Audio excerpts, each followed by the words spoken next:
Taurus ലോറിക്ക് തീപിടിച്ചു. നാട്ടുകാരുടെ ഇടപെടൽ മൂലം വൻ ദുരന്തം ഒഴിവായി.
ചിറ്റിലഞ്ചേരി കാത്താമ്പൊറ്റയിൽ രാവിലെ 10:30 സംഭവം.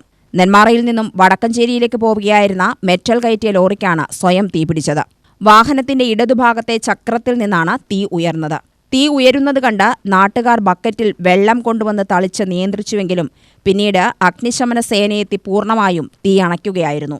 സമീപത്ത് കടകളും വീടുകളും ഉണ്ടായിരുന്നുവെങ്കിലും തീ പടരാതെ നിയന്ത്രിക്കാനായി. ഡീസൽ ടാങ്ക് വലതുഭാഗത്തായിരുന്നതിനാലാണ് ദുരന്തമൊഴിവായത്. UTV news, Palakkad.